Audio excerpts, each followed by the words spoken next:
خدا اے خدا الحمد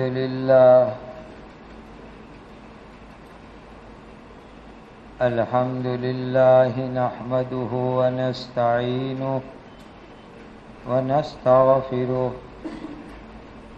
ونؤمن به ونتوکل علیہ ونعوذ باللہ من شرور انفسنا ومن سیئات اعمالنا ونعوذ باللہ من شرور انفسنا ومن سیئات اعمالنا ونعوذ باللہ من شرور انفسنا ومن سیئات اعمالنا من يهده الله فلا مضل له ومن يضلله فلا هادي له وأشهد أن لا إله إلا الله وحده لا شريك له وأشهد أن سيدنا ومولانا محمدا عبده ورسوله صلوات الله تبارك وتعالى عليه وعلى آله وأصحابه وذرياته وأهل بيته وأهل طاعته وبارك وسلم تسليما كثيرا أما بعد فأعوذ بالله من الشيطان الرجيم بسم الله الرحمن الرحيم ولكن كونوا ربانيين بما كنتم تعلمون الكتاب وبما كنتم تدرسون صدق الله مولانا العظيم.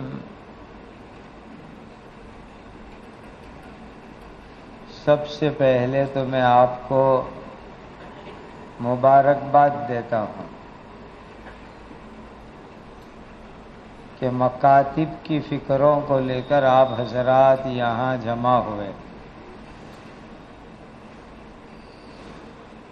صحیح معنی میں اس وقت امت کی بہت بڑی یہ ضرورت ہے.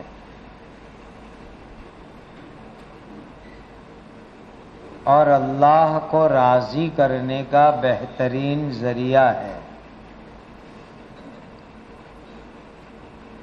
مسلمانوں کی موجودہ اور آنے والی نسلوں کے ایمان اور دین کو بچانے کا ذریعہ ہے.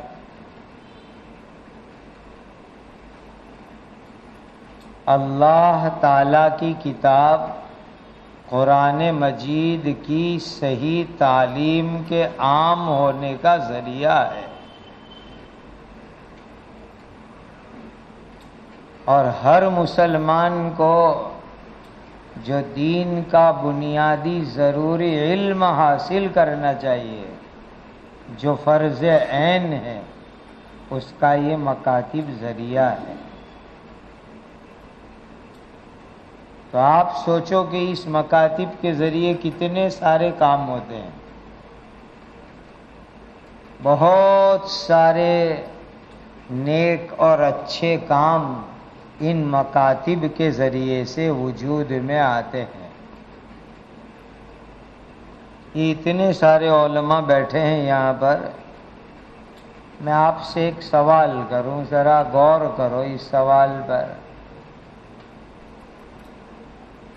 الم تر کیف فعل ربک والی سورت سے قل اعوذ برب الناس تک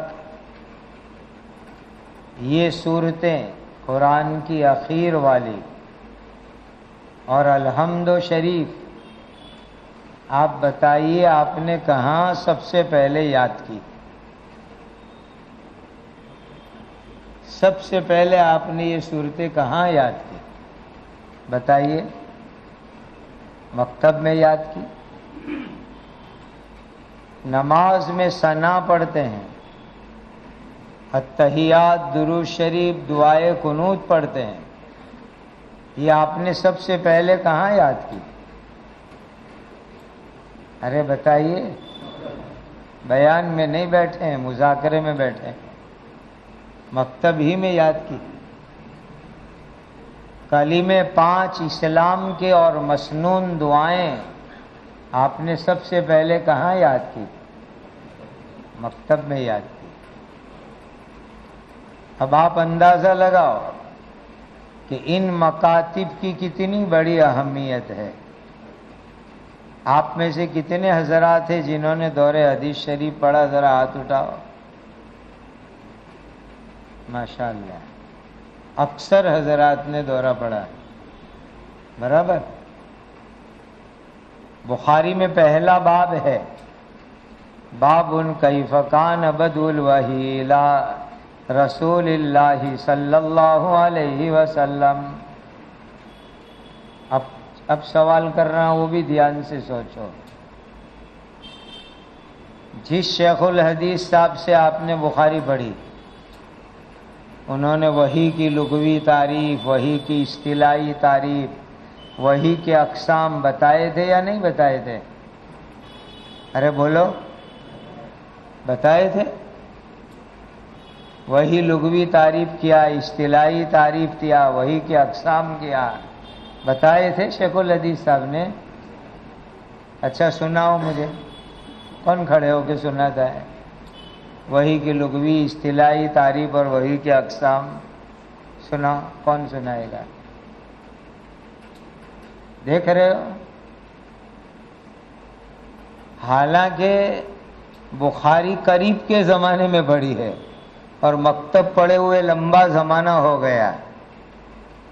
اب آپ ثواب میں تقابل کر لو کہ مکتب میں چھوٹی چھوٹی صورتیں یاد کی، نماز میں پڑھے جانے والے وظائف یاد کیے، کلمات یاد کیے، مسنون دعائیں یاد کی، وہ بچپن میں یاد کی، آج بھی یاد ہیں، آج بھی پڑھ رہے ہیں، اور انشاءاللہ 55 میں بھی یاد ہوں گے، اور قبرستان جاتے ہوئے بھی یاد ہوں گے کہ نہیں ہوں گے؟ مکتب کا فیض دیکھ رہے ہو، بچپن سے 55 اور 55 سے قبرستان تک. برابر. اب دوسرا ایک سوال اور میں کروں آپ سے، محنت مطالعے کے لیے کون زیادہ کرتا ہے، بخاری پڑھانے والا یا مکتب پڑھانے والا؟ بتاؤ. بخاری پڑھانے والا ہے نا؟ بخاری پڑھانے والا محنت خوب کرتا ہے بیچارہ. کتنی شروعات دیکھے گا، تلخیص کرے گا، پھر جا کے درس پیش کرے گا. وہ بیچارے نے اتنی محنت کی اور اتنی شاندار درسی تقریر کی، اور اس میں سے کتنا یاد ہے وہ ابھی امتحان ہو چکا.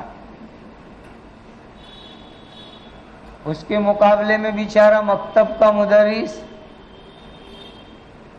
بعض مدرس تو 0 مطالعہ کرتے ہیں، بالکل مطالعہ نہیں. وہ کہتے ہیں مکتب کے لیے کائے کا مطالعہ ہے. کچھ مدرسین مطالعہ کرتے ہیں تھوڑا بہت، لیکن فائدہ کس کا زیادہ؟ کہ بھائی مکتب کے مدرسین نے جو پڑھایا، جو سکھایا، وہ پوری زندگی کا ہو گیا، لائف ٹائم ہو گیا، ہمیشہ کا ہو گیا. اس سے اہمیت کا اندازہ لگاؤ کہ مکتب کی اہمیت کیا ہے. اب سمجھ میں آ گئی مکتب کی اہمیت. مکتب کا مطلب ہوتا ہے مسلمان کے گھر میں پیدا ہونے والا بچہ کیسے ایمانی اسلامی زندگی گزارے، وہ جہاں سکھایا جاتا ہے اس کا نام مکتب ہے. باپ مسلمان، ماں مسلمان، لیکن اس کو کیسے ایمانی زندگی گزارنی، کیسے نماز پڑھنی، کیسے وضو کرنا، کیسے غسل کرنا، کیسے کلمہ پڑھنا، کیسے دعائیں پڑھنا، ایک مسلمان ماں باپ کے یہاں پیدا ہونے والا بچہ کیسے ایمانی زندگی گزارے گا، وہ سیکھنے کی اگر کوئی جگہ ہو تو وہ مکتب ہے۔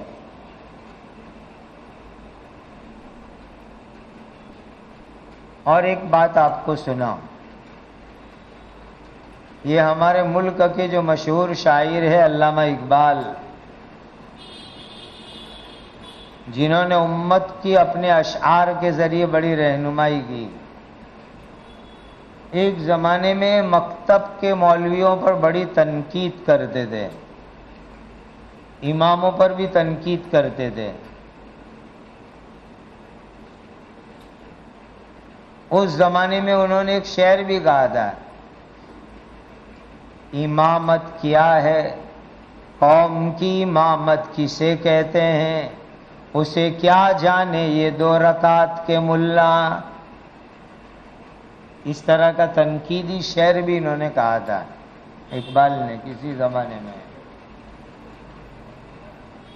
وہ کہتے تھے کہ مسلمان بچوں کو سائنس پڑھاؤ، فلسفی پڑھاؤ، مسلمان بچوں کو جغرافیہ پڑھاؤ، یہ پڑھاؤ وہ پڑھاؤ، ایسی سب باتیں کہتے تھے۔ یہ مکتب میں کیا ہوتا ہے؟ کچھ بھی نہیں ہوتا ہے، تنقید کرتے تھے۔ اللہ تعالیٰ کی شان، علامہ اقبال کا سفر ہوا کئی ملکوں کا، وہ سفر نامے بھی انہوں نے لکھے ہیں اقبالیات میں۔ تو تشریف لے گئے اسپین، اور اسپین کا سفر کیا، وہ بہت اچھی اچھی نظمیں لکھی اسپین پر۔ مغرب کی وادیوں میں گونجی اذاں ہماری، تھمتا نہ تھا کسی سے سیل رواں ہمارا۔ اے اندلیب اندلس تجھے یاد بھی ہے وہ دن، تھا جب تیرے چمن میں آشیاں ہمارا۔ پوری نظم ہے کلیات میں۔ پھر ادھر گئے، بخارا، سمرقند، ترمیز، یہ علاقے کا سفر کیا علامہ اقبال نے۔ پھر آ کے سفر کر کے لکھنا شروع کیا انہوں نے، اور آ کر کے کہنے لگے مکتب میں ملا مولوی لوگ بچوں کو الف با پڑھا رہے ہیں، کلمے پڑھا رہے ہیں، وضو غسل نماز سکھا رہے ہیں، ان کو کرنے دو، ان کو اس کام میں لگے رہنے دو۔ اگر ان مولوی ملاؤں کو مکتب پڑھنے پڑھانے سے روک دیا تو مسلمانوں کی نسلوں کا کیا ہوگا؟ میں اندلس اور بخارا میں اپنی آنکھوں سے دیکھ کے آیا کہ جس اندلس میں، اسپین میں 500 سے زیادہ سال اسلامی حکومت تھی، اور حرمین کے بعد دنیا کی سب سے بڑی مسجد جامع غرناطہ، جامع قرطبہ تھی، آج وہاں پر کوئی کلمہ پڑھنے والا بھی نہیں ہے، کوئی کلمہ پڑھنے والا بھی نہیں ہے۔ پھر فرمایا میں بخارا گیا، وہ زمین دیکھی جہاں سے دنیا کو اصح الکتب بعد کتاب اللہ، قرآن کے بعد سب سے صحیح کتاب بخاری شریف ملی۔ وہ شہر بھی میں دیکھ کر کے آیا کہ وہاں آج مسلمان قرآن کے نسخے دیکھنے کے لیے ترس رہے ہیں، تڑپ رہے ہیں قرآن کے نسخے دیکھنے کے لیے۔ کہ جہاں سے بخاری شریف ملی امت کو، وہاں اس وقت یہ حال ہے۔ پھر علامہ اقبال نے اپنی کارگزاری لکھ کر کے کہا، یہ مکتب کے مولوی ملا جو بچوں کو پڑھا رہے ہیں، الف با، کلمے، مسنون دعا، نماز، یہ ان کو کرنے دو، لگے رہنے دو، ان کو چھیڑو مت۔ جب تک ان کا یہ کام رہے گا امت کے اندر دین و ایمان سلامت رہے گا۔ کہ علامہ اقبال نے مشاہدے کے بعد لکھا، مشاہدہ کیا، آنکھوں سے دیکھا انہوں نے حالات کو اور پھر لکھا اقبالیات میں. پوری سوچ ان کی بدل گئی. پہلے مکتب والوں پر تنقید کرتے تھے، اب کہنے لگے ان کو کرنے دو یہ کام، ورنہ مسلمان مٹ جائیں گے، اسلام مٹ جائے گا، ایمان مٹ جائے گا اور دین مٹ جائے گا. پوری سوچ بدل گئی علامہ اقبال کی. میرے معزز علماء مدرسین، میرے سر کا تاج، اس وقت کے اوپر مکاتب کے قیام کی بہت ضرورت ہے، بہت ضرورت ہے، بہت ضرورت ہے. اگر مسلمانوں کی نسلوں کا ایمان بچانا ہے، مکتب قائم کرو. میں آپ تو علماء ہو، آپ جانتے ہو، حضرت مولانا سید ابو الحسن علی میاں ندوی رحمہ اللہ نے ایک بہت شاندار کتاب لکھی ہے، حضرت مولانا الیاس صاحب اور ان کی دینی دعوت. پڑھنی چاہیے وہ پوری کتاب، لفظ بلفظ پڑھو. مولانا الیاس صاحب نے کن حالات میں دعوت کا کام شروع کیا، کس نہج پر کام شروع کیا، وہ پڑھنے کے قابل کتاب ہے. اس میں لکھا ہے کہ مولانا محمد الیاس صاحب رحمۃ اللہ علیہ نے میوات میں پہلے مکاتب قائم کیے. مولانا علی میاں صاحب لکھ رہے ہیں، مولانا الیاس صاحب رحمۃ اللہ علیہ نے پہلے میوات میں مکاتب قائم کیے، اس کے بعد نظام الدین سے دعوت و تبلیغ کے کام کو شروع کیا. پہلے مکاتب قائم کیے حضرت نے میوات میں. اندازہ لگاؤ کہ ہمارے اکابر نے مکاتب کو کتنا اہم سمجھا. اس لیے پہلے نمبر کا کام، میں تو چاہتا ہوں کہ آپ چند باتیں نوٹ کریں، اس کو رسمی بیان نہ سمجھے، چاہے موبائل میں نوٹ کرو، چاہے کاغذ قلم سے نوٹ کرو. پہلے نمبر کا کام قیام مکاتب ہے کہ ہم مکاتب کو قائم کریں. خاص کر کے جہاں مسلمان ہیں اور اب تک مکتب نہیں ہے، وہاں ہم مکتب قائم کریں. انشاءاللہ یہ قیامت تک ہمارے لیے صدقہ جاریہ بنے گا.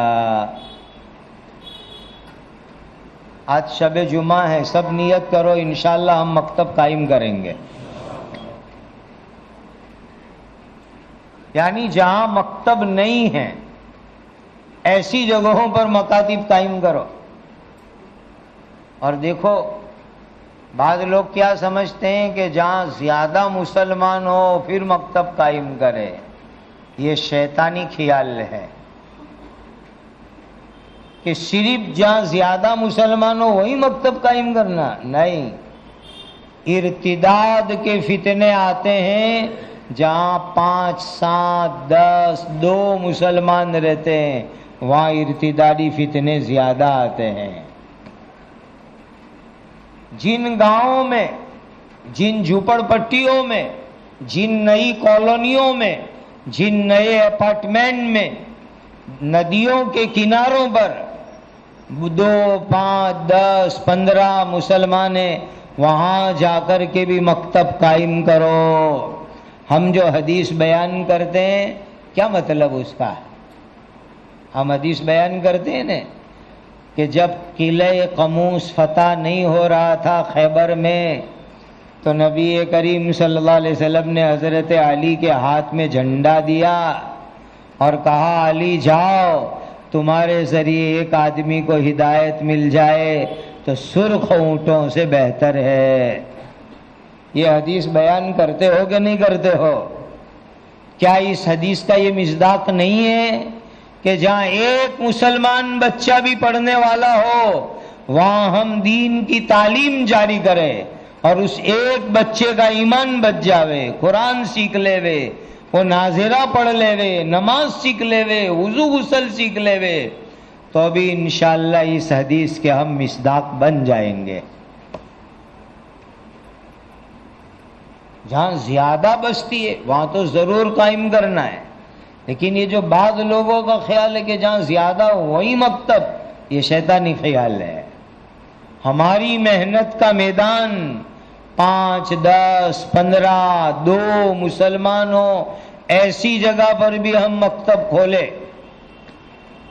اور استاد کیسے بنائیں گے؟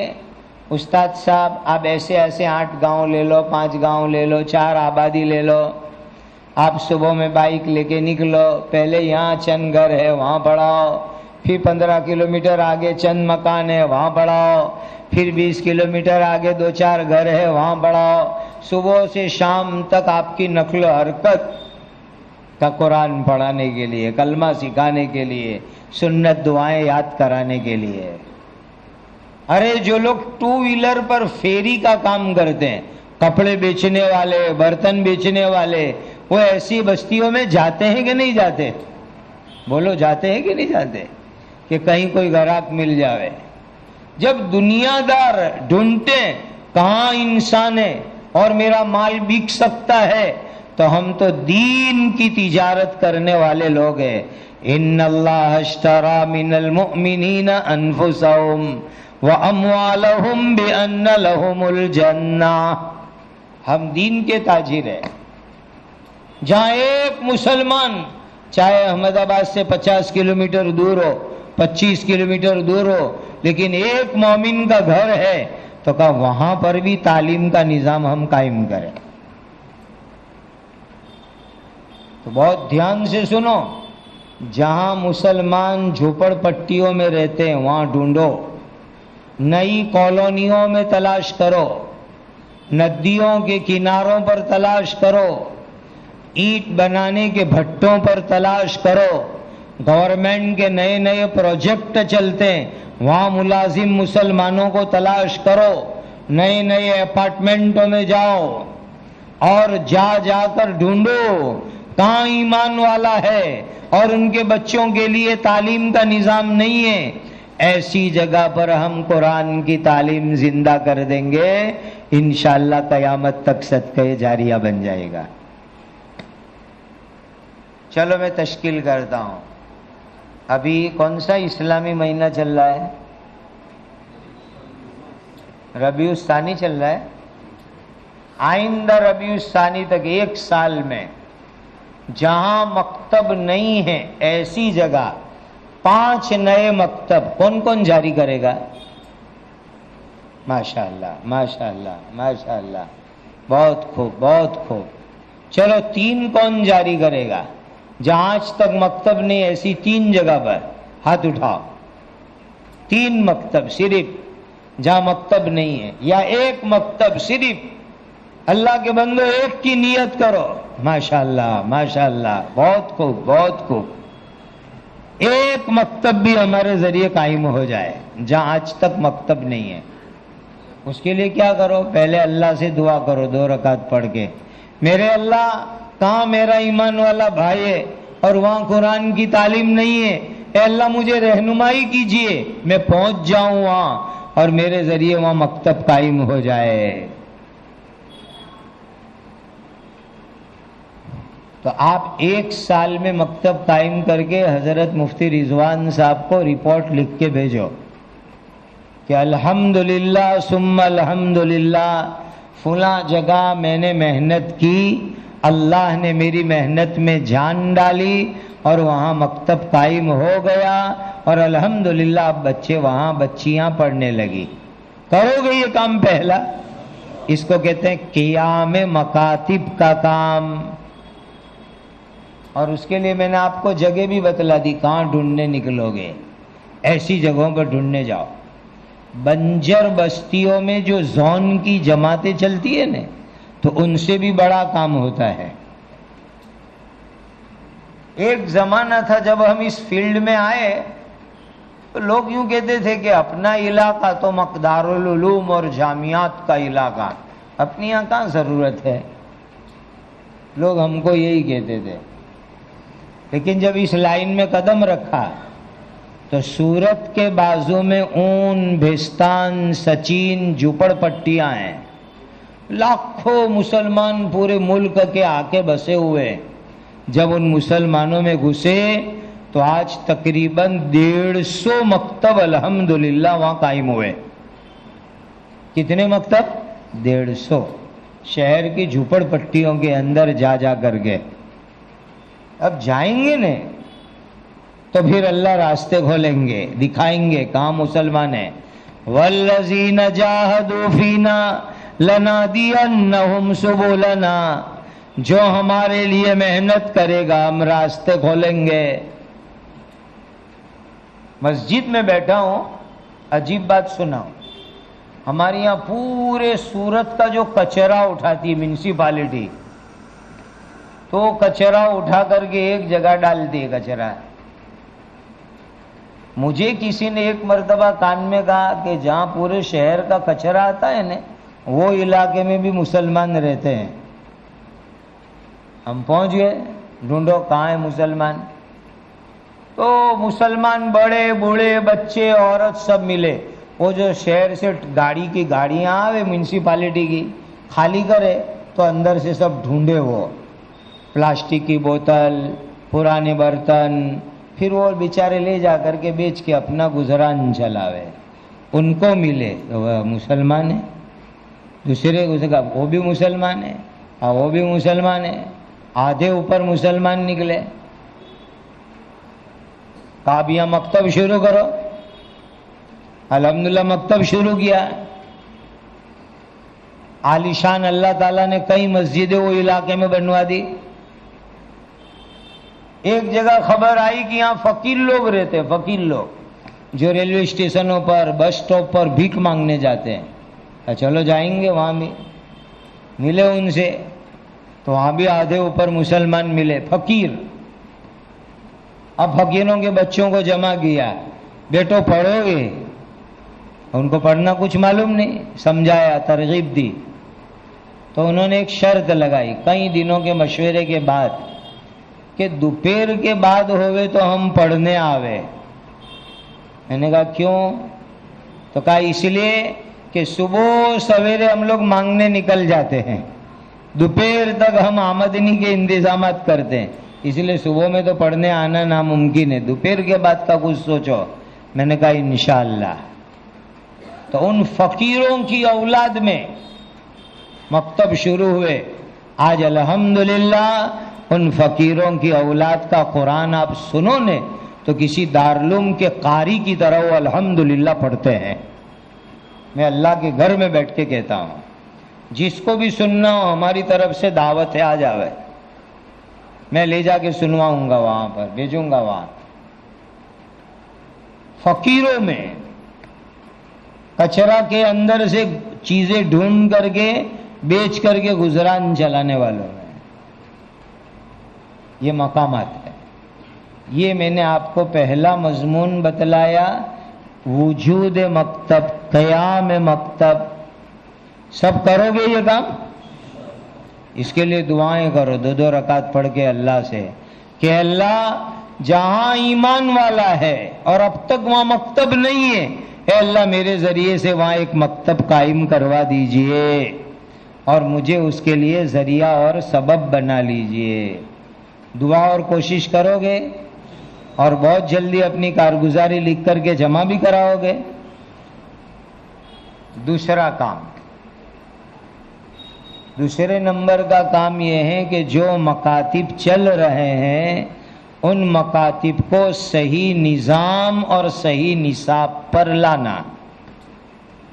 نظام بھی صحیح ہو اور نصاب بھی صحیح ہو. جتنے بھی مکاتب چل رہے ان مکاتب کو صحیح نظام پر لاؤ، صحیح نصاب پر لاؤ. آپ کو معلوم ہے کہ دنیا کے اندر یہ ٹیچر لوگ ہیں نا، جب اپنا کورس پورا کرتے ہیں، PTC اور پتہ نہیں کیا کیا پڑھنا ہوتا ہے، اس کے بعد ان کو ٹیچر ٹریننگ میں بھیجتے ہیں اور ٹیچر ٹریننگ کے بعد ان کو کہیں اسکول میں نوکری ملتی ہے. پہلے گورنمنٹ کی طرف سے ان کی ٹیچر ٹریننگ ہوتی ہے، پھر ان کی پوسٹنگ ہوتی ہے، ان کو لگایا جاتا ہے. تو ہمیں بہت تعجب ہوتا ہے کہ یہ دنیا کے کام کے لیے ٹریننگ کریں گے، لیکن ہم اللہ کے دین کے کام کے لیے ٹریننگ میں ہمیں شرم آتی ہے.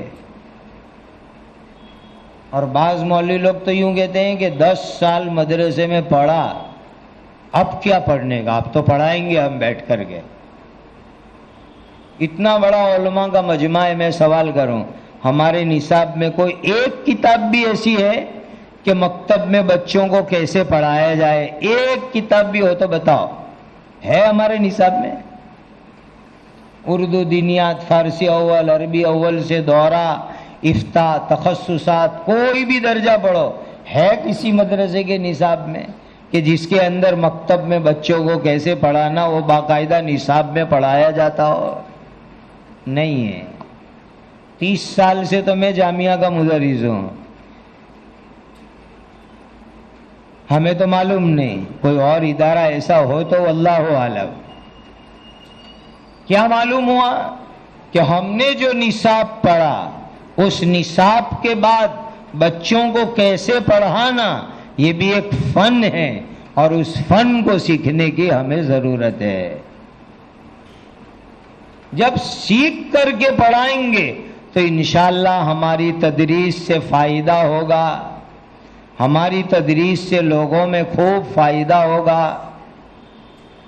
ابھی آپ نے سن لیا کہ جن لوگوں نے تدریب کی، یعنی جنہوں نے بچوں کو پڑھانے کا طریقہ سیکھا، ان لوگوں نے 4 مہینے میں وہ کام کیا جو 15 سال تک نہیں ہو سکا. واقعہ سن لیا آپ نے کہ ایک بچہ مکتب میں 15 سال گیا لیکن کچھ حاصل نہیں، اور ایک مدرس جو تدریب کیا ہوا ہے، ٹریننگ لیا ہوا ہے، اس نے 4 مہینے میں اس کا ناظرہ کرا دیا.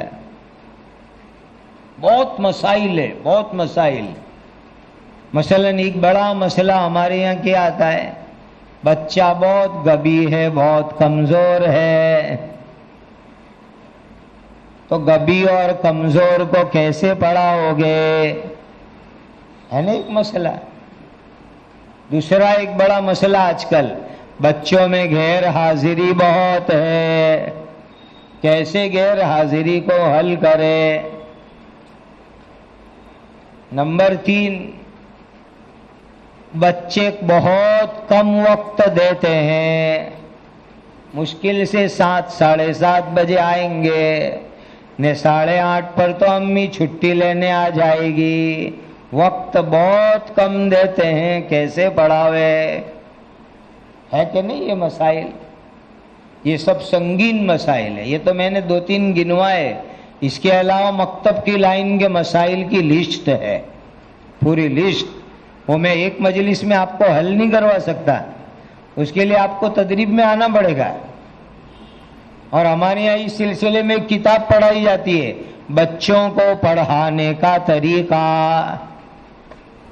پوری کتاب پڑھائی جاتی ہے، اور وہاں ٹریننگ دی جاتی ہے، غیر حاضری کیسے قابو میں لاؤ گے، کمزور بچوں کو کیسے معیاری بناؤ گے، کم وقت میں کیسے پڑھاؤ گے. یہ پورا ایک کورس ہے سیکھنے کا. اور ایک سنگین مسئلہ جو اس زمانے کا وہ بتلاؤں، بغیر مارے بغیر ڈانٹے بچوں کو کیسے پڑھانا.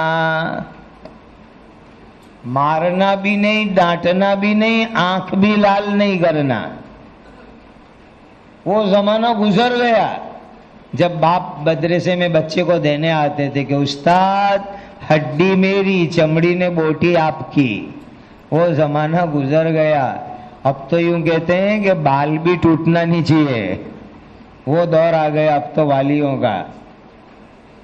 پنشمنٹ قانونی جرم بن گیا کہ مارنے جاؤ گے اور والی نے فریاد کی تو جیل کی سزا ہوگی. یہ قانونی جرم ہو گیا. ایسے حالات میں بغیر مارے بغیر ڈانٹے بچوں کو کیسے پڑھانا؟ اس کے لیے بچوں کی سائیکالوجی یہ بہت اہم ہے، جس کو کہتے ہیں نفسیات الاطفال، بچوں کی نفسیات، چلڈرن سائیکالوجی، وہ سیکھنی پڑے گی آپ کو. تب جا کر کے آپ بغیر مارے بغیر پیٹے بغیر آنکھ دکھائے ہوئے آپ بچوں کو اچھے سے اچھا پڑھا سکتے ہیں. تو یہ سب 1 گھنٹے کی مجلس میں تھوڑا ہی ہوئے، اس کے لیے تو آپ کو سیکھنے آنا پڑے گا.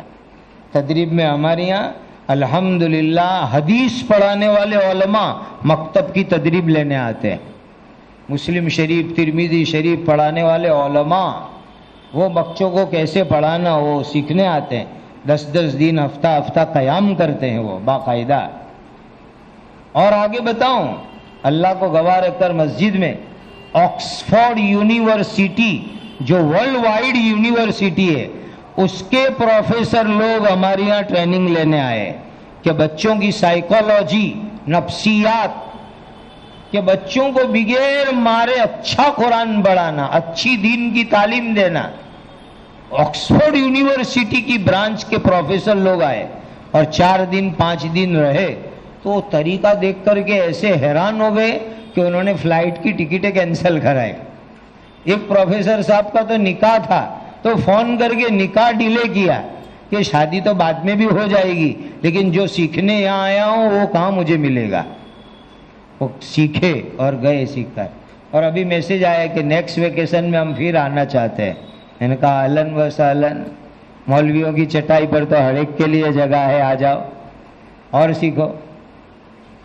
غرض میں آپ کو یوں کہنا چاہتا ہوں کہ مکتب کی تعلیم بچوں کو کیسے دینی وہ بھی سیکھنے کا کام ہے. سیکھو اور سیکھ کر کے تعلیم دو تو انشاءاللہ آپ کی تعلیم میں خیر و برکت ہوگی. آپ کے ذریعے بچوں کو خوب فائدہ پہنچے گا اور اس میں شرمانا نہیں چاہیے. آپ کو معلوم ہے نا کہ صحابہ ایک حدیث کے لیے کیسا سفر کرتے تھے، ایک آیت کے لیے سفر کرتے. اس کے واقعات ہم ہی عوام میں بیان کرتے ہیں. تو کیا یہ واقعات صرف عوام میں بیان کرنے کے لیے، اپنے لیے نہیں ہے کہ ہم بھی سیکھنے نکلے کہ کیسے پڑھاوے قرآن، کیسے پڑھاوے دین، کیسے پڑھاوے ناظرہ، کیسے پڑھاوے کلمہ، کیسے مسنون دعائیں یاد کراوے. یہ ہمارے لیے بھی، ہمیں بھی سیکھنے جانا چاہیے. یہ ہم صرف کہتے رہیں گے من المہد الی اللحد کہ علم گہوارے سے قبرستان تک ہے، خالی تقریر کا جملہ ہے یا کچھ ہمیں بھی کرنا ہے اس کے لیے.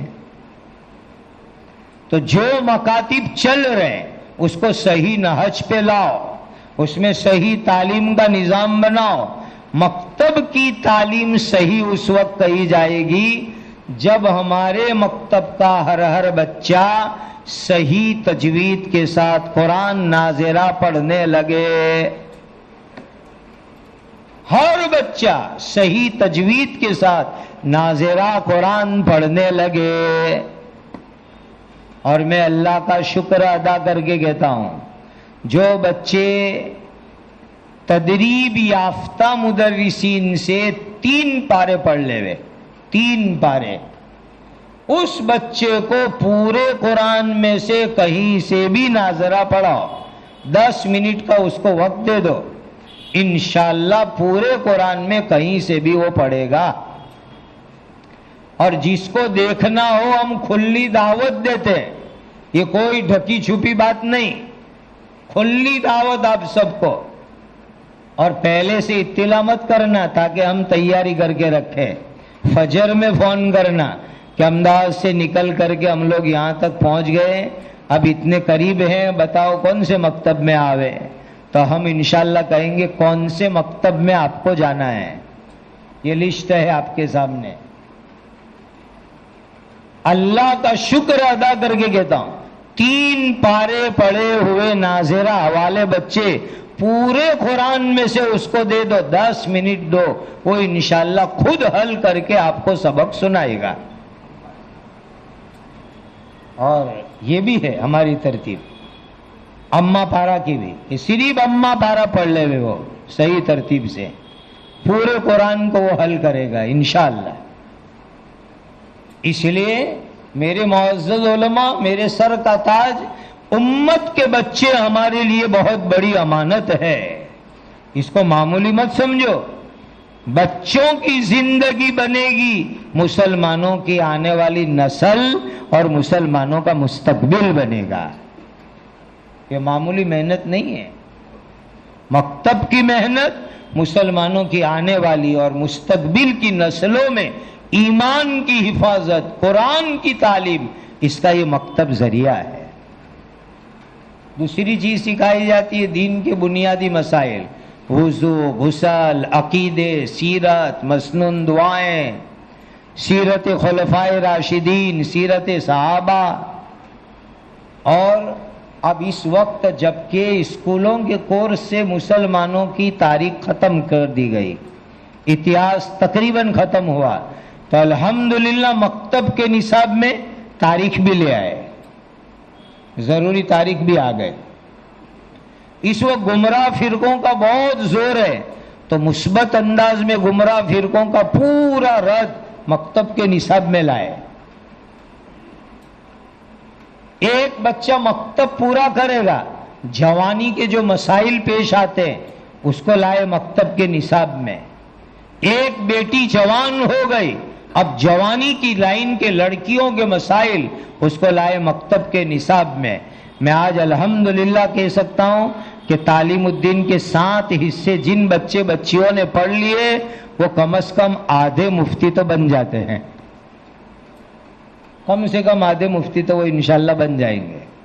ان کو آپ سیرت پوچھو، بے دھڑک سیرت سنائیں گے، مسنون دعا پوچھو سنائیں گے، ملک کی تاریخ پوچھو سنائیں گے، گمراہ فرقوں کے بارے میں پوچھو وہ آپ کو سنائیں گے، جوانی کے جتنے مسائل پیش آتے ہیں اس کا حل وہ آپ کو بتائیں گے کتاب کھول کر کے۔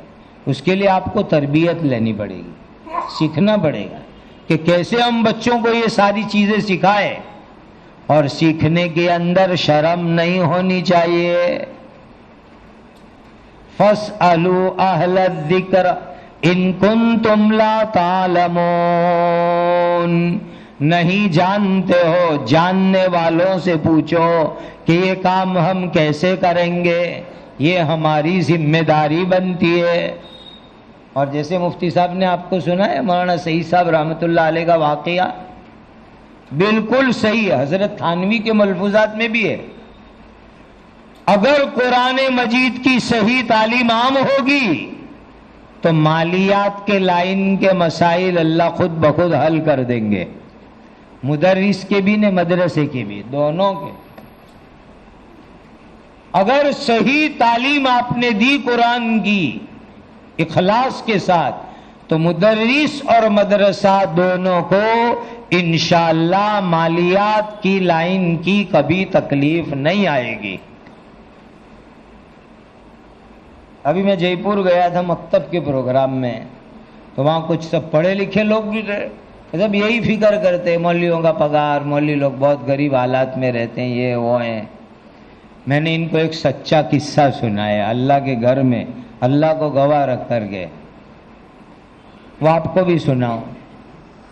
ہمارے ایک بہت قریبی عزیز ہے، ان کے والد ہائی اسکول میں وائس پرنسپل ہے، یعنی نائب پرنسپل، اور اب ریٹائر ہونے والے ہیں۔ ان کے 2 بھائیوں نے آئی ٹی میں اسپیشلسٹ بنے، ایک لندن میں ہے، دوسرے ٹورنٹو کینیڈا میں ہے، اور وہ ایک بھائی مولوی بنے۔ والد کی تنخواہ اس وقت تقریباً 50,000 کے اوپر ہے، اور دونوں آئی ٹی کرنے والے بھائی، ایک لندن میں ایک کینیڈا میں کما رہا ہے۔ اب سنو، والد وائس پرنسپل کے عہدے پر پہنچ گئے، دونوں بھائی آئی ٹی کے اسپیشلسٹ بنے، اور یہ مولوی صاحب بیچارے بچوں کو دین پڑھاتے ہیں۔ اب نتیجہ سناؤں آپ کو،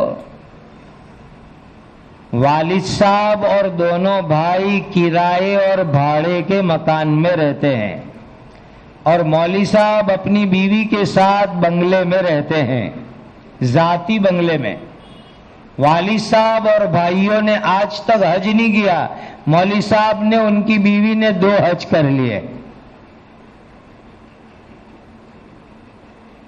جس نے صحیح دین کی تعلیم دی، مدرس کا اور مدرسے کا مالی نظام اللہ تعالیٰ درست فرما دیں گے، یہ قرآن کی برکت ہے۔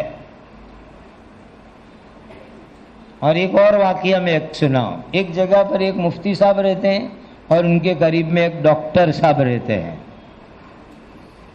MBBS ڈاکٹر ہے. 2.25 لاکھ روپے ان کی تنخواہ ہے ڈاکٹر صاحب کی. دونوں صبح میں ایک ہی جگہ سے جاتے ہیں ڈیوٹی بجانے کے لیے. مولوی صاحب جاتے ہیں مدرسے میں اور ڈاکٹر صاحب جاتے ہیں ہاسپٹل میں. فرق بتلاؤں آپ کو. 2.25 لاکھ والے ڈاکٹر صاحب 2 ویلر پر ہیلمٹ پہن کر، بارش میں رین کوٹ پہن کر، سردی میں جیکٹ پہن کے جاتے ہیں. 2.25 لاکھ روپے پگار والے ڈاکٹر صاحب نے. وہ مولوی صاحب جو مدرسے پڑھانے جاتے ہیں وہ ماشاءاللہ کار میں جاتے ہیں، ڈرائیور کار چلاتا ہے اور وہ آرام سے پیچھے بیٹھ کے پڑھانے جاتے ہیں. ایک ہی جگہ سے دونوں جاتے ہیں. اللہ کو گواہ رکھ کر یہ بات کہہ رہا ہوں، کوئی بناوٹی کہانی نہیں ہے. جس نے بھی صحیح قرآن کی تعلیم دی، صحیح دین کی تعلیم دی، اللہ مدرس اور مدرسہ دونوں کا مالی مسئلہ انشاءاللہ حل فرما دیں گے. کبھی اس لائن سے الجھن نہیں آئے گی. اسی لیے اپنے مکتب کا نظام صحیح کرنا ہے. اب کیا صحیح کرنا؟ چند باتیں میں آپ کو ملاحظے کے طور پر بتلاؤں. ہو سکے تو نوٹ کر لو کہ ہمارے مکتب میں کیا کیا ہونا چاہیے. یہ کئی سالوں کے تجربے کے بعد یہ سب باتیں مرتب ہوئی ہے. لفظ مکتب، اس کا مطلب پہلے سمجھو. مکتب میں 4 حرف ہے. پہلا حرف ہے میم، دوسرا حرف ہے کاف، تیسرا حرف ہے تا، چوتھا حرف ہے با. یہی 4 حرف سے مکتب بنتا ہے. مکتب کے میم کا مطلب یہ ہے کہ معلم اور مدرس، یہ مکتب کا پہلا ستون ہو گیا. معلم اور مدرس، اور وہ بھی تدریب کیا ہوا، جس نے بچوں کو پڑھانا سیکھا ہو، جس کا قرآن خود کا صحیح ہو. یہ مکتب کے میم کا پہلا حرف یعنی معلم اور مدرس، جس کا خود کا قرآن صحیح ہو اور جس نے پڑھانے کا طریقہ سیکھا ہو. نمبر 2، کاپ سے مراد ہے کمیٹی، کہ ہماری کمیٹی ایسی ہو جو تعلیم کے کام میں معاون اور مددگار ہو. کمیٹی کا وہ مطلب نہیں کہ آج کل جو عہدے کا ایک ذریعہ سمجھ رکھا ہے، حب منصب، وہ کمیٹی مراد نہیں ہے جو تعلیمی کام میں مدد کرے. ورنہ پھر وہ کمیٹی وہ جو اکبر الہ آبادی نے کہی تھی نا، وہ کمیٹی ہو جائے گی. آپ سب نے کریمہ پنامہ تو پڑھی ہے نا. کریمہ کا پہلا شعر کیا ہے؟ کریمہ بے بخشائے برحال ماں کہ ہستم اسیر کمند ہوا. تو اکبر الہ آبادی نے تضمین کی اس میں، کریمہ بے بخشائے برحال بندہ کہ ہستم اسیر کمیٹی و چندہ. یہ اکبر الہ آبادی نے تضمین کی ہے. تو کمیٹی کا یہ مطلب نہیں کہ ہستم اسیر کمیٹی و چندہ. وہ حضرت مولانا خیر الرحمان صاحب رحمۃ اللہ علیہ کا واقعہ خود حضرت مولانا نے سنایا. حضرت مفتی محمود صاحب رحمۃ اللہ علیہ ڈابل تشریف لائے ہوئے تھے، تو چونکہ وہ ان کے استاد تھے تو ملنے کے لیے آئے. تو مولانا خیر الرحمان صاحب تو آپ سب جانتے ہیں نا، انہوں نے خود یہ واقعہ سنایا کہ یہاں جس مکتب میں وہ تھے تو کہا چاند کی پہلی تاریخ پر وہ تنخواہ لینے گئے آفس میں، وہ کیشیئر کے پاس. تو کیشیئر پوچھتا ہے مولانا کیوں آئے؟ اب پہلی تاریخ ہو گئی، پوچھنے کی بات تھوڑی ہے، تنخواہ ہی لینے آئے. لیکن وہ تیش میں پوچھنے لگا کیوں آئے مولانا؟ تو حضرت مولانا جو تھے، آپ میں سے جنہوں نے دیکھا ہے وہ جانتے ہیں. مولانا نے کہا کہ ایک مسئلہ پیش آیا اس لیے وہ آپ کے پاس آیا ہوں. اور پھر ایک مسئلہ فرضی اس ٹریزرر کو، کیشیئر کو کہا. تو کیشیئر کیا کہنے لگا، ارے ارے یہ مسئلہ تو کسی مفتی کو پوچھو، میرے پاس کہاں پوچھنے آئے؟ تو مولانا نے کہا کہ جب تجھے دین کا مسئلہ معلوم نہیں تو تیرے پاس دوسرا ہے کیا کہ تیرے پاس لینے آؤ، جو ہے وہ نکالنی جلدی۔ جب تیرے پاس شریعت نہیں ہے، دین کا مسئلہ نہیں ہے، تو جو ہے وہ نکالا، پوچھتا کائی کو ہے کیوں آئے؟ تو وہ کمیٹی نہیں چاہیے ہم کو کہ کریمہ بے بخشائے برحال بندہ کہ ہست مسیر کمیٹی ہو چندہ، وہ کمیٹی نہیں۔ کمیٹی کا مطلب ہے جو تعلیمی کام میں مدد کرے، یہ مکتب کے کاف کا مطلب ہوتا ہے۔ نمبر 3 تا کا مطلب ہے تلامذہ، یعنی آنے والے طلبہ، اور طلبہ 2 طرح کے آئیں گے، ایک تو طلب والے اور بغیر طلب کے، 2 طرح کے بچے آئیں گے۔ میرے علماء مدرسین جو بچوں میں طلب نہیں ہے، ان کے والدوں میں طلب نہیں ہے، ان کی ماؤں میں طلب نہیں ہے، ایسے بچوں کو گھر جا جا کر کے سمجھا کر کے مکتب میں لاؤ، یہ ہماری ذمہ داری ہے۔ یہ نہیں کہ جو خود سے آیا اسی کو پڑھاؤ، نہیں، جو خود سے آیا اس کو تو پڑھانا ہے ہی ہے۔ بہت سے گھروں کے اندر بچے ہیں لیکن وہ پڑھنے نہیں آتے، جاؤ ان کے والیوں کو سمجھاؤ، سمجھا کر کے لاؤ۔ پتہ نہیں ان میں سے کون مفتی اعظم بنے، کون شیخ الحدیث بنے، کون حافظ قرآن بنے، کون عالم دین بنے، اور ہمارے لیے صدقہ جاریہ بن جاوے۔ یہ ہو گیا مکتب کا تیسرا ستون۔ تو میم سے معلم و مدرس، کاف سے کمیٹی، تیا سے تلامذہ آنے والے طلبہ، اور با سے مراد باپ، بچوں کے والی باپ۔ یہ 4 ہو گئے مکتب کے بنیادی ستون۔ اور 5ویں نمبر پر آئے گا نصاب۔ یہ 5 چیزوں پر ہمارے مکاتب کی بنیاد کھڑی ہوئی ہے۔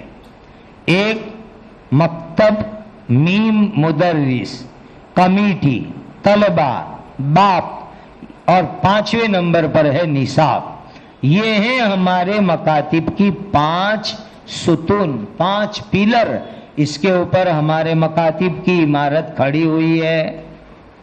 اس کے بعد ایک اہم موضوع سمجھ لو، مکاتب میں ہمیں کیا کیا پڑھانا چاہیے۔ اگر یہ چیزیں آپ کے مکتب میں صحیح ہے تو آپ کا مکتب صحیح ہے، اور اگر نہیں ہے تو آپ کمی کو پہلے نمبر پر پوری کیجئے۔ نمبر 1، تجوید کے قواعد کی رعایت کے ساتھ بچوں کو قرآن صحیح پڑھنا آ جاوے۔ تجوید کے قواعد کی رعایت کے ساتھ بچوں کو صحیح ناظرہ پڑھنا آ جاوے، یہ پہلا کام مکاتب کا۔ اور افسوس ہمیں اس بات کا ہے کہ ہمارے بہت سے مدرسین کا ناظرہ ہی صحیح نہیں ہے، وہ قرآن صحیح نہیں ان کا، تو خود گنہگار ہوئے ہیں، اور بچوں کو قرآن بھی غلط پڑھائیں گے۔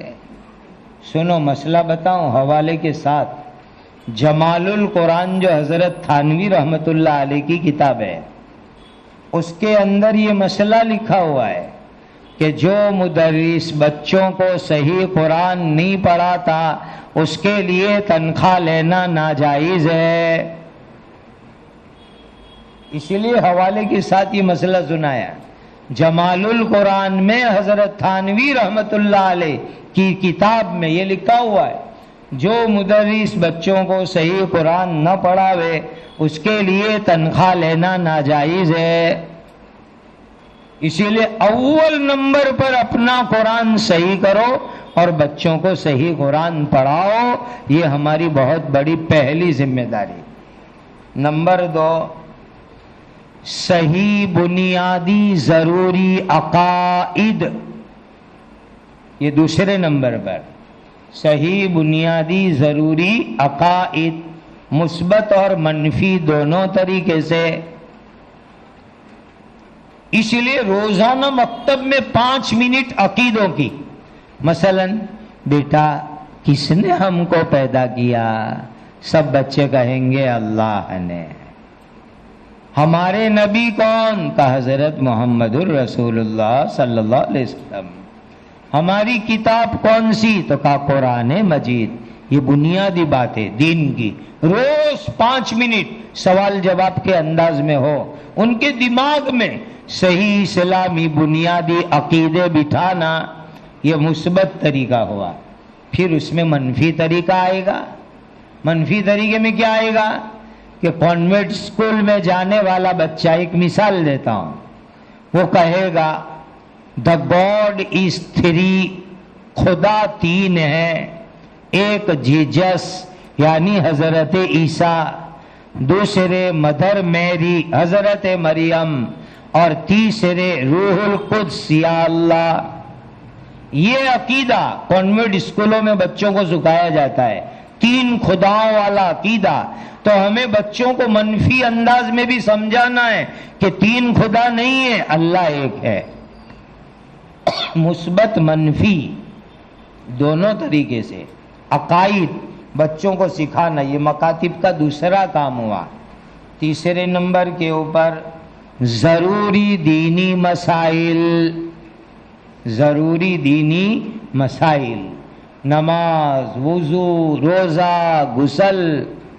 اللہ اکبر میرے دینی بھائیوں، ایک مسلمان نوجوان شادی کی رات میں مجھے ڈھونڈتے آیا، سالوں پہلے کی بات ہے، رات دیر گزرے ہوئے۔ میں نے کہا کیا ضرورت پیش آئی آج کی رات میں میری اس کو؟ اس نے کہا مجھے تنہائی میں بلا کر کے، اس وقت میں ابھی طالب علم تھا، مجھے پوچھا کہ آج غسل جو میں کروں گا صبح میں تو کس نیت سے اور کس طریقے سے غسل کروں گا؟ تو میں نے کہا بھائی تو آج بالغ ہوا کہ تو آج یہ سوال مجھے کر رہا ہے؟ امت کو غسل جنابت کیسے کرنا وہ معلوم نہیں ہے، کیسے غسل جنابت کرنا۔ بنیادی ضروری دینی مسائل، یہ ہمارے مکتب کا تیسرا کام ہے۔ چوتھا کام ہے مکاتب کا سیرت پاک اور سنن و آداب، نبی کریم صلی اللہ علیہ وسلم کی سیرت، صحابہ کرام کی سیرت، خلفائے راشدین کی سیرت، صحابیات امہات المومنین کی سیرت، سنن و آداب، یہ ہمارے مکتب کا چوتھا اہم کام ہے۔ اور 5ویں چیز ہے اخلاق، بچوں کو صحیح اخلاق سکھانا۔ اخلاق پر ایک قصہ سناؤں میں آپ کو۔ آج کل سرکاری الگ الگ ڈپارٹمنٹ کے آفیسر لوگ مدرسوں میں بہت آنے لگے۔ ایک مدرسے میں آئی بی آفیسر آئے، سی آئی ڈی سی بی آئی کے اوپر کا محکمہ ہے آئی بی، وہ آفیسر آئے رپورٹ لکھنے کے لیے، اور انہوں نے سب رپورٹیں لکھی، کتنے بچے ہیں، کہاں کہاں کے ہیں، سوال کچھ لکھ کے لائے تھے، جواب لکھتے رہے۔ اب ایک اہم سوال تھا کہ آپ بچوں کو مدرسے میں کیا سکھاتے ہو؟ اس درمیان واقعہ یہ ہوا کہ ریسیس ہوئی، ریسیس 9 بجے والی، 2 گھنٹے کے بعد کی، بچے استنجے کے لیے نکلے۔ اور ہمارے یہاں مدرسوں میں بچوں کو تعلیم دی جاتی ہے کہ کلاس کے باہر، آفس کے باہر بڑوں کے جوتے چپل ہوتے اس کو سیدھے کرو۔ یہ ہمارے یہاں ایک عام ماحول ہے مدرسوں میں جوتے چپل سیدھے کرنے کا۔ اب بچے کلاس سے نکل کر استنجا کھانے جا رہے تھے، انہوں نے دیکھا کہ 4-5 جوتے الٹے رکھے ہوئے، ان کو یہ نہیں معلوم کہ کوئی سرکاری آفیسر ہے، نان مسلم آفیسر ہے، انہوں نے تو دیکھا کہ جوتے الٹے رکھے ہوئے تھے، سب جوتے بچوں نے سیدھے کیے اور چلے گئے اپنے کام میں۔ وہ آفیسر یوں کہنے لگے کہ اب جو سوال ہم پوچھنے والے تھے نا کہ آپ کے مدرسے میں کیا پڑھایا جاتا ہے، وہ آپ مت بتاؤ، ہم نے جو آنکھوں سے دیکھا ہم خود لکھیں گے۔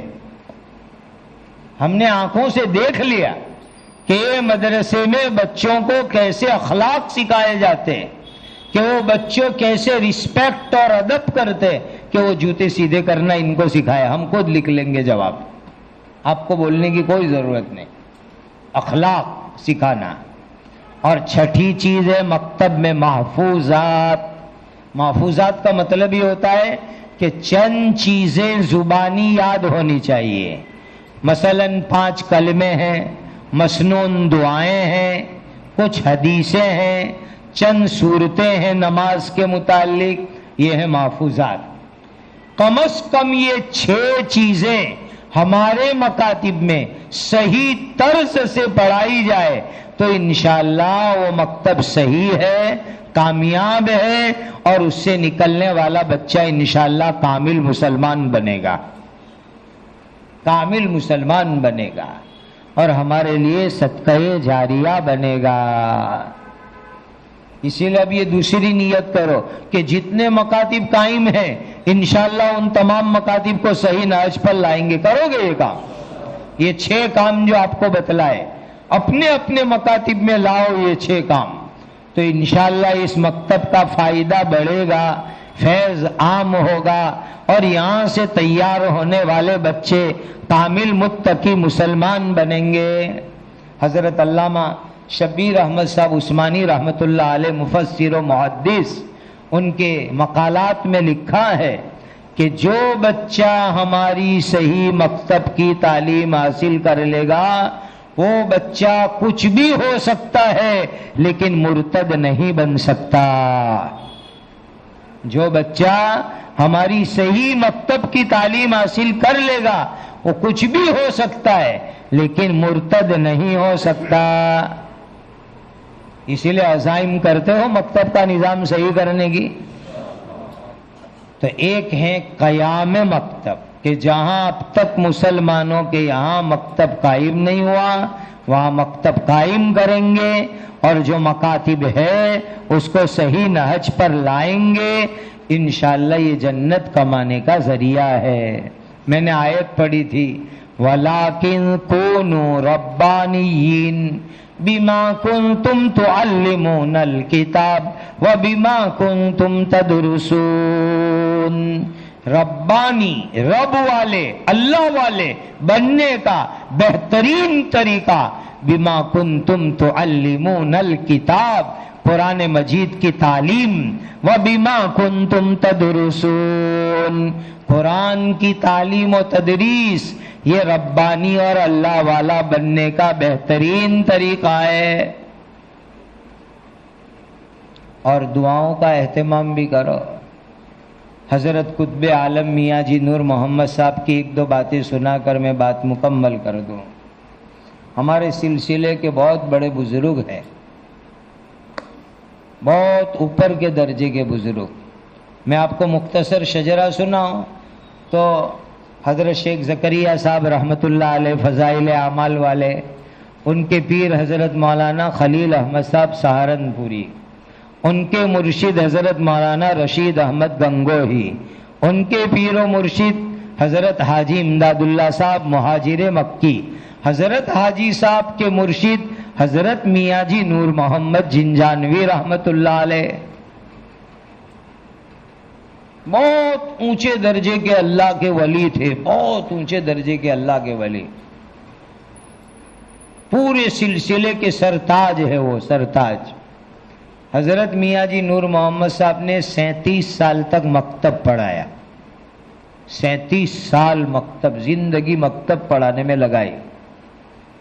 اور لوہاری ایک گام ہے تھانہ بھون کے بازو میں، آج بھی میں آپ کو کہتا ہوں جاؤ وہ دیکھنے، ہندو بھی اور غریب سے غریب بھی آپ کو کہے گا کہاں آئے میاں جی کی مسجد دیکھنے، چلو میں تم کو لے جاؤں۔ حضرت میاں جی کے آج 250 سال کا زمانہ گزر گیا، جس جگہ بیٹھ کر بچوں کو مکتب پڑھاتے تھے، جہاں بیٹھ کر اللہ کا ذکر کرتے تھے، آج بھی اس جگہ پر خوشبو نکلتی ہے۔ 250 سال گزرنے کے بعد بھی جس کو بھی دیکھنا ہو جا کے دیکھ لے۔ مکتب پڑھاتے پڑھاتے بچوں کو صاحب نسبت بنا دیتے تھے، مکتب پڑھاتے پڑھاتے پوری زندگی مکتب پڑھانے میں گزار دی، بہت اونچے درجے کے اللہ کے ولی۔ ایک مرتبہ ایک سادھو آیا اور کہنے لگا میاں جی تیرے یہاں مہمان بہت آتے ہیں، مجھے کیمیا آتا ہے، یعنی لوہے میں سے سونا بنانا سیکھ لو، کام آئے گا، مہمانوں کا مسئلہ آسان ہو جائے گا۔ حضرت میاں جی نے کوئی دھیان نہیں دیا، وہ سادھو پھر درخواست کرنے لگا میاں جی سیکھ لو، کام آئے گا، تیرے یہاں مہمان بہت آتے ہیں۔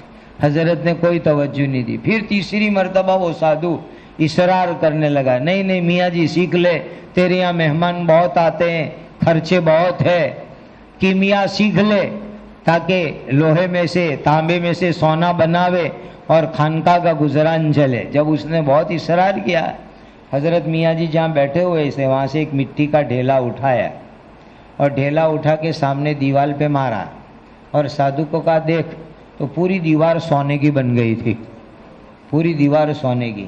یہ واقعہ حضرت شیخ زکریا صاحب نے لکھا ہے. حضرت کی ایک کتاب ہے مشائخ چشت, اس کو پڑھو, اس میں ایسے ایسے واقعات حضرت نے لکھے ہیں.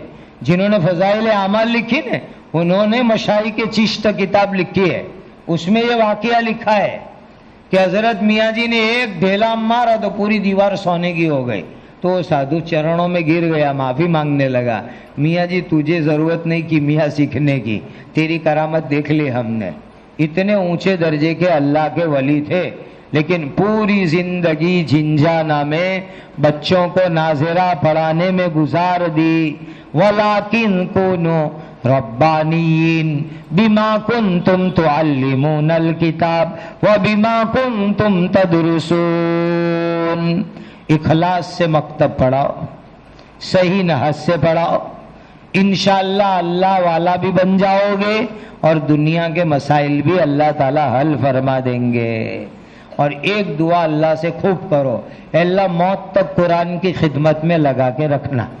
کرو گے دعا یہ, اللہ موت تک قرآن کی خدمت میں لگا کے رکھنا, یعنی روح اس حال میں نکلے کہ ہم قرآن کی خدمت کر رہے ہو. اور آخرت کے اندر ہمارا شمار کس میں ہو؟ حدیث میں آتا ہے اہل القرآن ہم اہل اللہ و خاصتو, قرآن کی خدمت کرنے والے اللہ کے گھر والے ہیں, اللہ کے گھر والے اور اللہ کے خاص بندے. حدیث میں آتا ہے اللہ کے گھر والے, اللہ کے خاص بندے وہ قرآن پڑھنے پڑھانے والے. اسی لیے نیت کرو کہ موت تک اللہ قرآن کی خدمت میں لگائے رکھے, اور اس کے لیے دعائیں اور کوششیں بھی کرو کہ اللہ کبھی ہمیں محروم نہ فرماوے. اللہ ہمارے جمع ہونے کو, کہنے سننے کو قبول فرماوے. اللہ موت تک ہمیں قرآن کی خدمت کے لیے قبول فرما لے. وآخر دعوانا ان الحمد للہ رب العالمین. الحمد للہ رب العالمین. جزا اللہ عنا سیدنا محمد صلی اللہ علیہ وسلم بما هو اہلہ. یا ارحم الراحمین, یا ارحم الراحمین, یا ارحم الراحمین, یا ذا الجلال والاکرام, یا ذا الجلال والاکرام, یا ذا الجلال والاکرام. وإلہکم الہ واحد لا الہ الا هو الرحمن الرحیم. ربنا آتنا فی الدنیا حسنہ وفی الآخرۃ حسنہ وقنا عذاب النار. اے اللہ ہم سب کو موت تک قرآن مجید کی صحیح خدمت کے لیے قبول فرماؤ, صحیح خدمت کے لیے قبول فرماؤ, صحیح خدمت کے لیے موت تک قبول فرماؤ. اور آخرت میں اہل القرآن ہم اہل اللہ و خاصتو والی جماعت میں اللہ اپنے کرم سے شامل فرماؤ.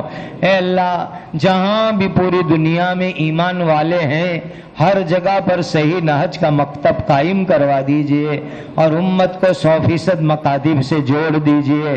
اے اللہ جتنے مکاتب چل رہے ہیں وہاں تعلیم اور تربیت کا نظام بہتر سے بہتر بنا دیجئے, ضروری ترتیب پر بنا دیجئے. اے اللہ آج ہمارا جمع ہونا قبول فرماؤ, کہنا سننا قبول فرماؤ, اپنی رضا اور خوشنودی کا ذریعہ بناؤ. پیارے آقا حضرت محمد الرسول اللہ صلی اللہ علیہ وسلم نے جتنی خیر مانگی بتلائی ہمیں اور پوری امت کو عطا فرماؤ.